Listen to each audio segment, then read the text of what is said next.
In today's episode of the podcast, I'll be sharing with you my newly finished Hollow Shawl, as well as a fresh cast on that I absolutely cannot wait to share with you. So if that sounds like just your cup of tea, get cozy and let's dive in.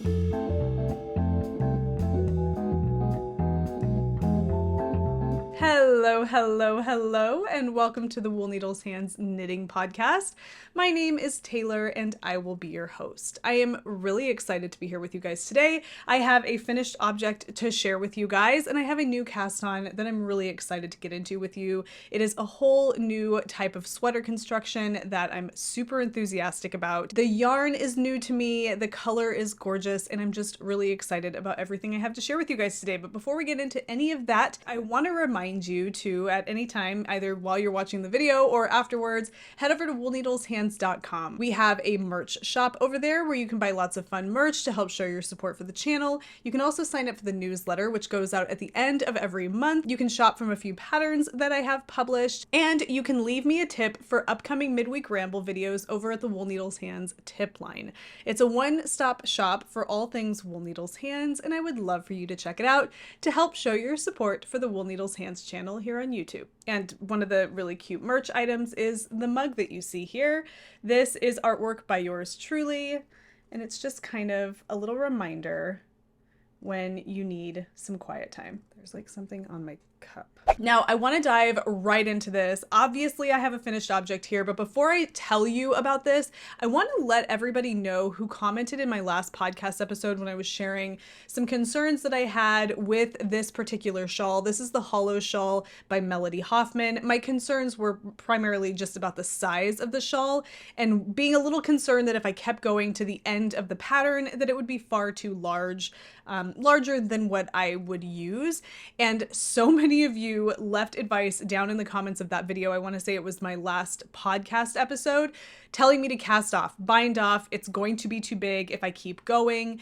And I was really relieved to see so many folks giving me that suggestion, because there was a big part of me that felt like if I stop now, I feel kind of like I'm cutting corners. Perhaps I am just not wanting to knit anymore, so I'm just going to find an easy way out.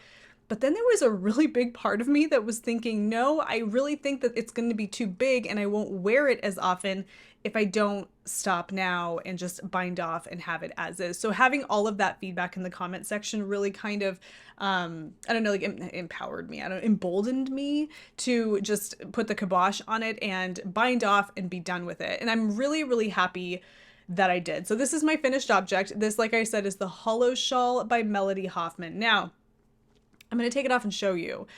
But I do have to say, now, this is the second shawl I have ever knit. I'm not a big shawl wearer. I think they're beautiful. I like the way that this looks, and I would totally wear this as the weather begins to cool down. However, I don't really understand how this shawl is supposed to be worn. And I'm going to pop a photo up here so you can see what I mean. The shape of the finished shawl wasn't a crescent. It wasn't a triangle. It was like a real elongated rhombus, or like a diamond, if you will. And I don't know how that is supposed to be worn. I don't know if I did something wrong. I'm not really sure what the deal is, but let me just go ahead and show you. I'm going to go ahead and take this off. I have a screen right in front of me. That's kind of where I'm looking to get reference. So here is the center, and from the center you can see that I have, well, I don't know if you're going to be able to see that. You know what, I'm going to do it this way. So this is the center. Can you see where it kind of widens out away from one another? I don't know if you can even notice that.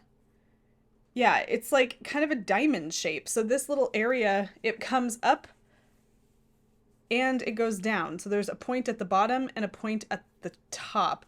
Much less of a point at the top than there is at the bottom. This is the cast on.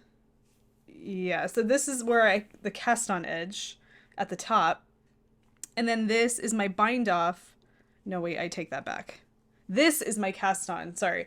This is my cast on edge at the top. And then the bind off is at the bottom.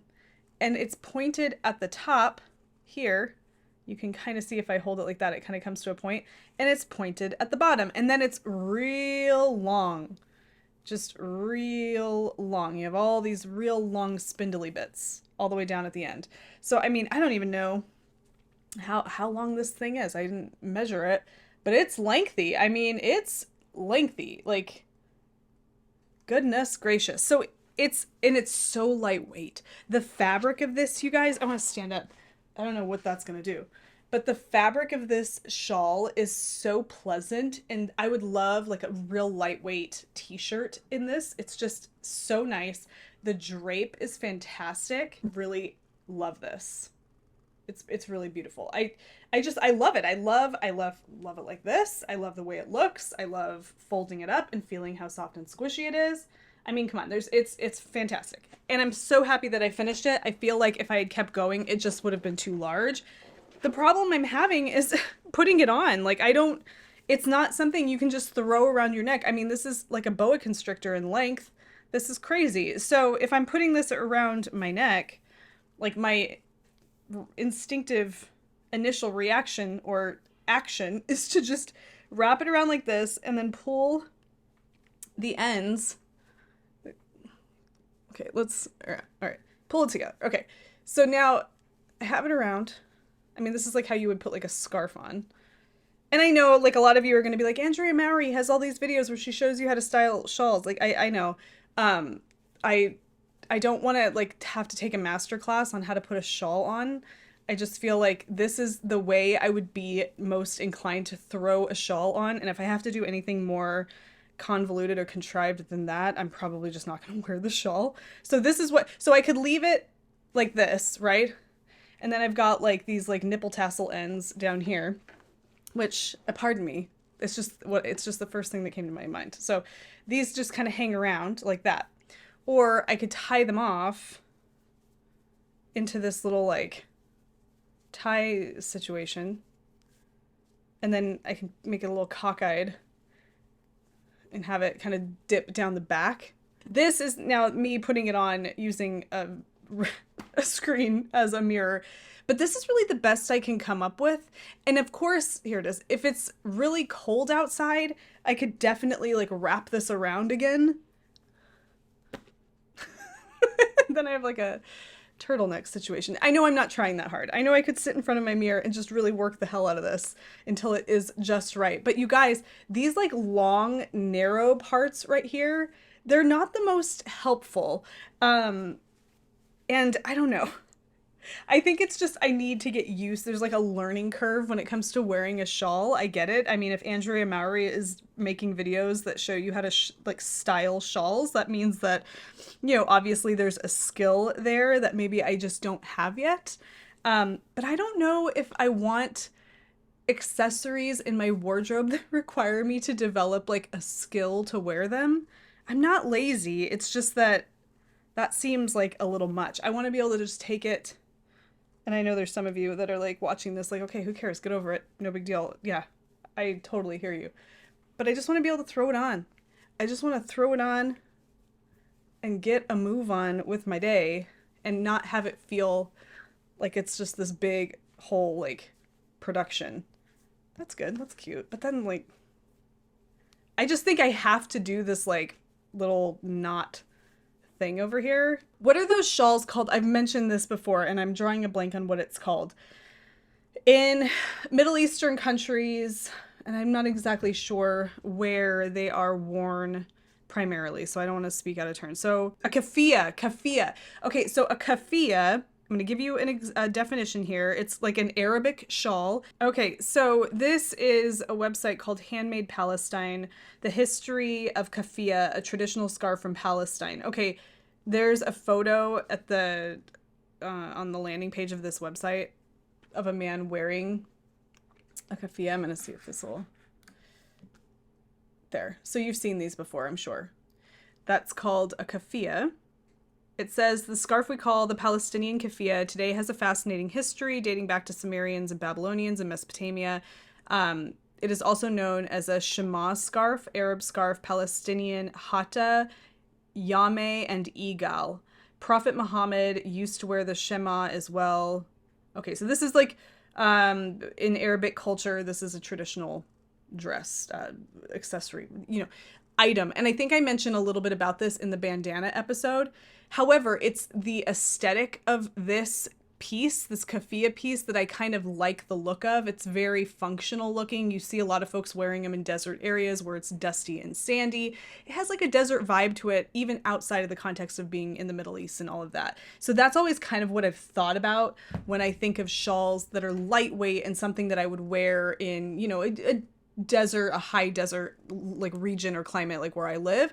And this kind of has that vibe. The only thing it's missing are tassels, but because it has those real long spindly ends, it's hard to figure out where to put those and have them, you know, feel functional and not get in the way and just dangle and hang around. So I like the way this looks. I think this looks cool. I think if I wanted to wear this like a more traditional shawl, like around the shoulders, I think that would definitely be cute, but it does have this like 2-point rhombus shape thing going on.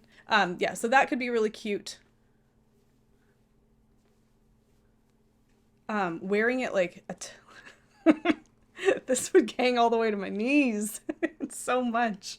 Yeah, so there is my Hollow Shawl. Now, I've talked your ear off about how I'm going to wear this sucker, but this is what it looks like. And you guys, it's really a beautiful shawl. And I can't like emphasize enough how lovely the fabric is with this yarn.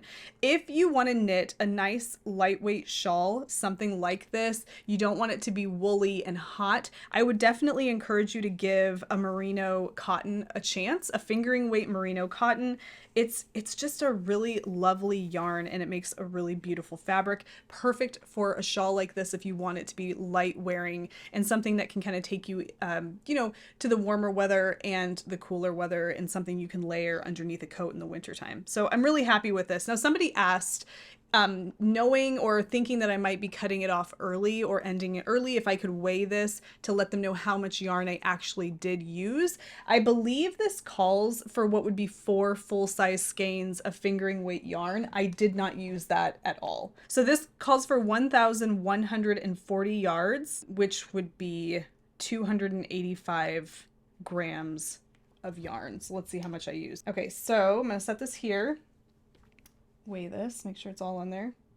Yeah, 128 grams of yarn, 129 grams of yarn. So you can see it sitting here on my scale. The entire shawl uses 129 grams of yarn. That is just over 1 1/4 skeins of yarn. So you can knit the size that I have here in just over 1 1/4 skeins of yarn. And to give you an idea of how, what you would do is you would only knit, so where did I cut this off? So this has a whole separate eyelet section that I left out.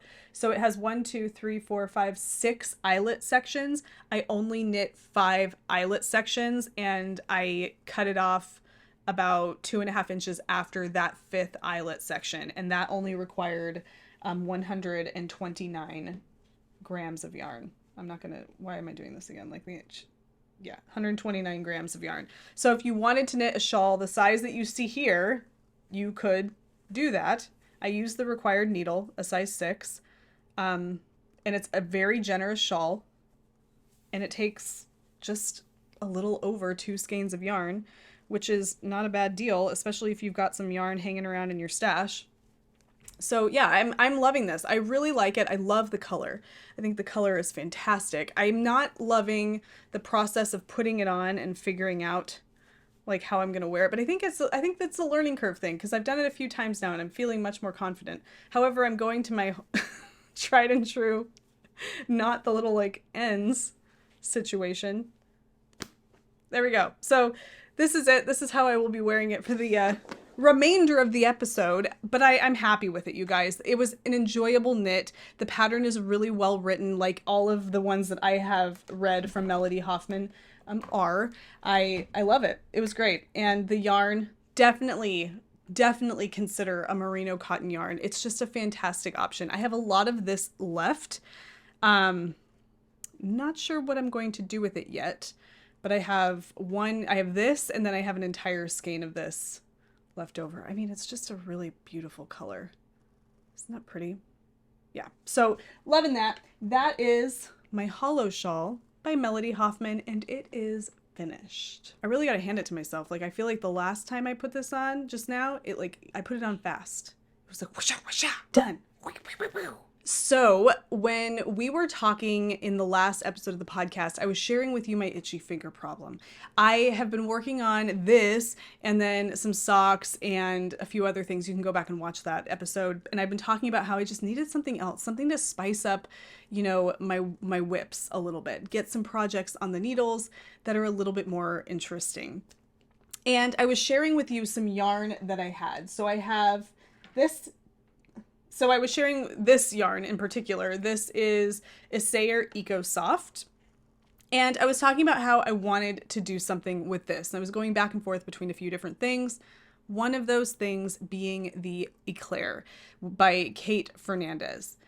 I have kind of since abandoned the idea of the Eclair only because I found another sweater similar in style to the Eclair that I just like better. And this is called the Un sweater. It's a, you know, it's very similar to the Eclair. It's a top-down raglan sweater with a real high slit up the side. I'm going to pull it up here so I can kind of explain this a little bit more to you. It's super cozy looking. It has this real thick rolled neckline, a really pretty raglan detail going down the raglan, and then it has a deep rib section. So not only does it have a deep slit, the ribbing at the bottom of the sweater is real deep. It takes about a whole third or 2/3 of the sweater. What is it? The ribbing is like half of the bottom of the sweater. So you have like the yoke and then you have like ribbing. It's beautiful. And then that high slit up the side. So this one appeals to me far more than the Eclair does. And I think that's because this one seems to have a little bit more structure, in my opinion, that I'm looking for. I love the deep ribbing on the body. I love that high and tight neckline. I'm just really into this whole sweater to begin with. So that was kind of where I decided I was going to go with my Isager Eco Soft. However, I had thought that I was going to do the Levitate wrap by My Favorite Things Knitwear, and thinking that I was going to do that, and because that is knit with Isager Eco Soft and Isager Trio 1, which is a linen bamboo. Oh gosh, I can't remember everything that's in this. Hold on, the tag is right here. Okay, so this is Trio by Isager. It's 50% linen or flax, 30% cotton, and 20% bamboo.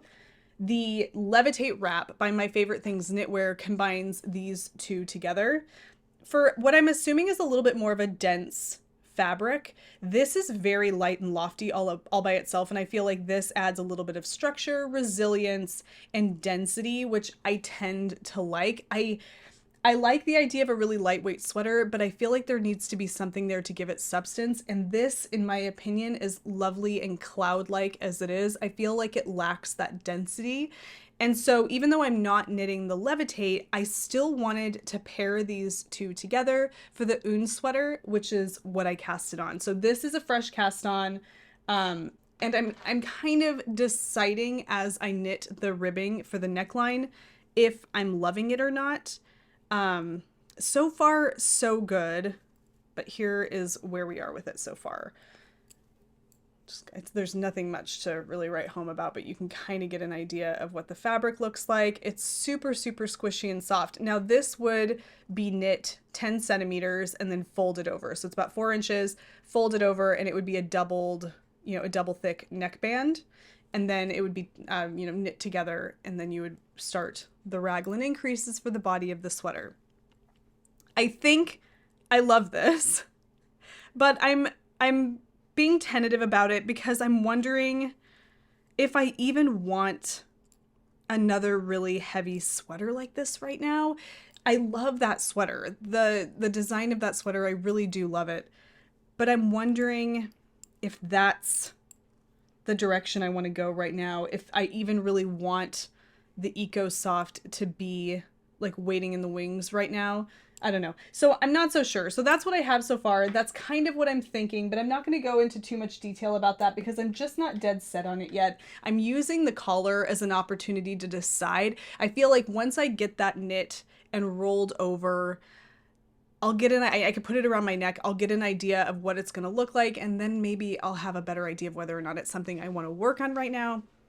I don't know, but I'm not putting too much pressure on myself at the moment to worry too much about that. Part of that is because while I was in this whole trying to figure out what I'm going to knit next thing, what's this next thing going to be that's going to really supercharge my knitting mojo, I pulled out these skeins of Lucky Tweed that I had in my stash. This is by Kelborn Woolens. They're really gorgeous skeins of woolen spun yarn.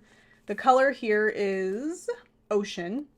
It's a really beautiful color. It has so much to offer, and those little tweedy flecks in there. It's an Aran weight yarn.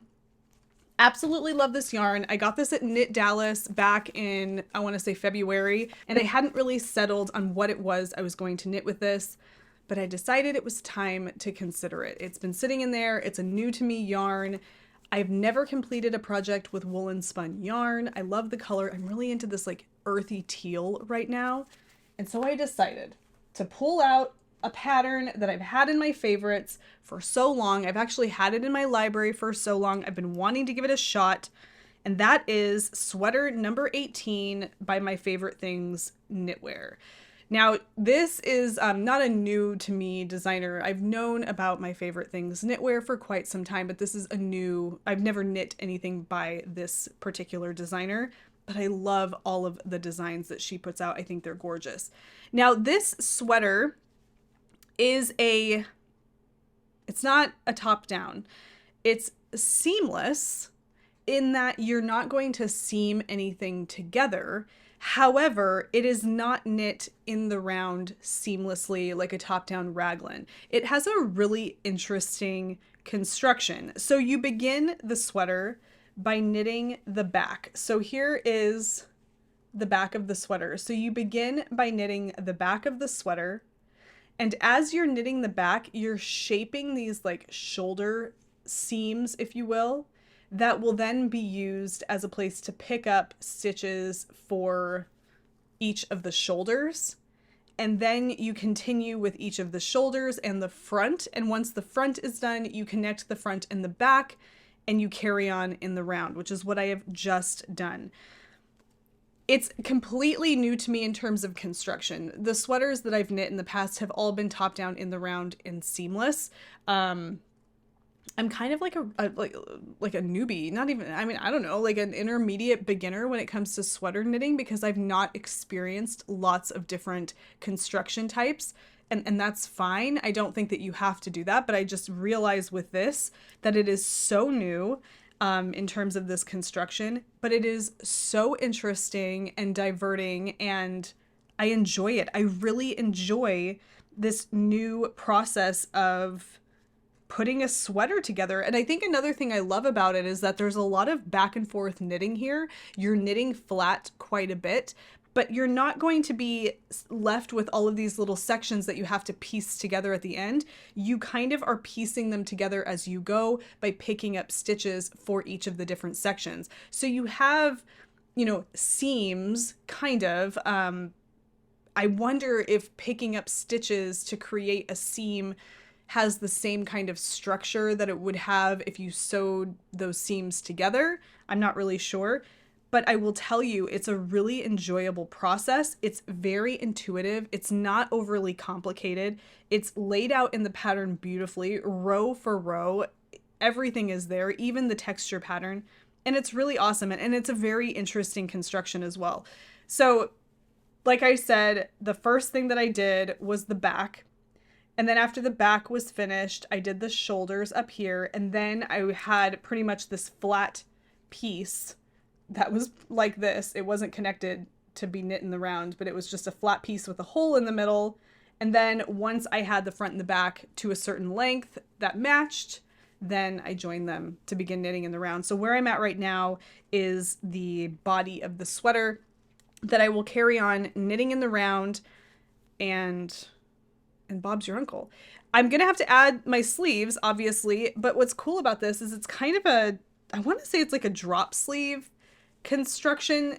I wish I could show this to you better, but the way that it sits on my body, this goes down and over my shoulder. So it's going to kind of come off my shoulder, and then the sleeves will pick up, down my arm. So that to me is like a drop sleeve construction. And then I'll have a nice like high up, like doubled over neckline. So it's all kind of coming together, and I can look at the pictures and see what I'm going to come up with. But watching it kind of evolve and having it be so new in terms of construction is really interesting for me. It makes it really enjoyable. And the texture is a lot of fun as well. It's super easy. There's nothing complicated. It's just knits and purls. Very easy, very entertaining. It's not boring at all. And another thing about this, the yarn is really bouncy and really springy. It's that woolen spun yarn, so it's got a lot of air in the yarn, and that bouncy nature of the yarn makes it kind of easy to work with. And then it also just gives it like a really interesting lightweight fabric. For as much texture as I have in this sweater, it's pretty lightweight because the yarn is a nice woolen spun yarn. I know that when I block this, it's going to bloom and open up quite a bit to really show off all of that texture in there.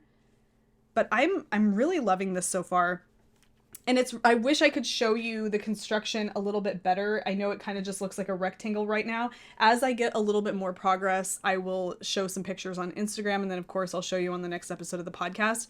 But I'm happy with this.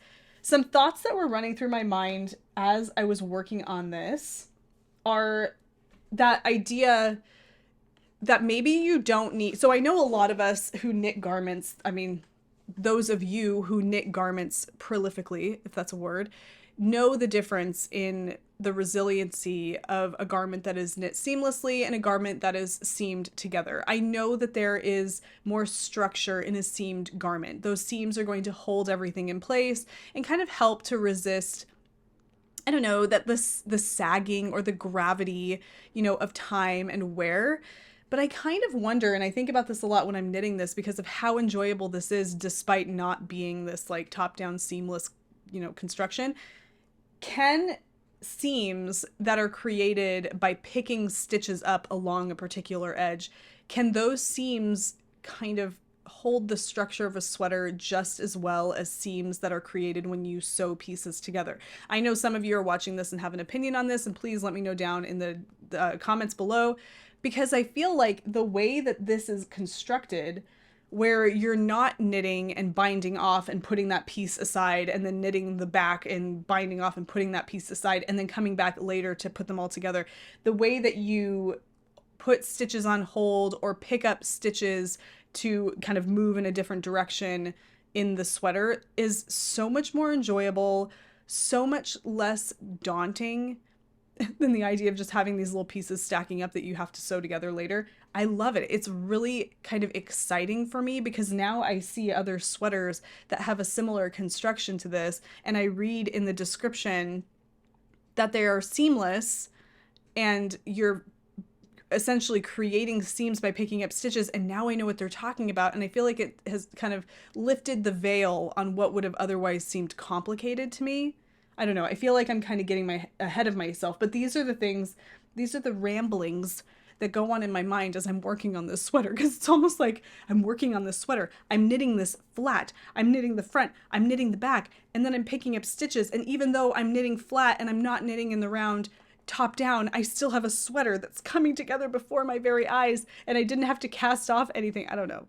Is that not exciting? So I don't know. I feel like I'm kind of having like a stream of consciousness, which has been like the theme lately and how I talk about like my projects, but it's exciting to me. And I like to geek out on this kind of stuff because when you really get down to it in terms of me and my experience level, I'm still a rookie when it comes to sweater knitting. Like, I've been knitting for a long time, but when it comes to sweater knitting, I'm still kind of a newbie. So I'm discovering all of these like little beauties of sweater construction as I go, and you're kind of experiencing this with me. But it makes it interesting, and it makes it worthwhile to kind of break out of your comfort zone if you think that your comfort zone is top down in the round sweaters. Like, if you're afraid to break out of that bubble because you don't want to get into like shaping and complicated construction or seaming things together, it makes it worthwhile to look into that and to dive a little deeper into those patterns that do say seamless despite not being a top-down raglan sweater. It's always kind of caused me to go, wait a minute. if I see seamless, I should also see top down in the round raglan. And that's, you know, that's kind of like my own ignorance, because that's not the case. And so this is an example of that. It is absolutely seamless. It's just not that, you know, standard top down in the round construction, but you're not sewing anything together at the end, and you have a really cool new style of sweater to wear that I think will be a little bit more resilient and have a little bit more structure than, you know, a raglan or a circular yoke sweater. Oh, I just love it. And I really love the color. Isn't that pretty? Yeah. So loving it. Just loving it. So that is what I have to share with you guys today. Thank you so much for taking the time to hang out with me and listen to me ramble on about my projects. Let me know what you're working on. Have you knit any of the projects I've shared with you here today? What are your thoughts on the construction stuff I was talking about? I love to have these conversations with you guys down in the comment section. It's just always good to have a place to share all of the thoughts that go on in my mind as I work on my knitting throughout the week. You guys are fantastic. If you enjoyed yourself or took value from today's video at any point, please don't forget to give the video a thumbs up. Definitely subscribe and click that bell icon so you can be notified anytime I upload new content here on the channel. And if you would like to help support the Wool Needles Hands channel here on YouTube, don't forget to check out the merch shop at woolneedleshands.com and keep posted for the next Fiber for the People shop update. You can find more about Fiber for the People over on Instagram at fiber.for.the.people. Until I see you on Wednesday's episode of the Midweek Ramble, happy knitting, happy making, happy whatever it is that you're doing. Take care, be well, and I will see you soon. Bye.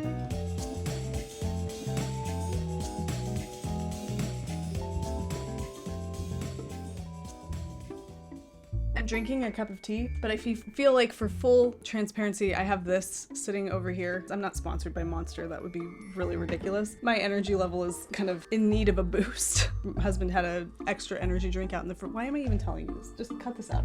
Okay, nobody cares. Okay.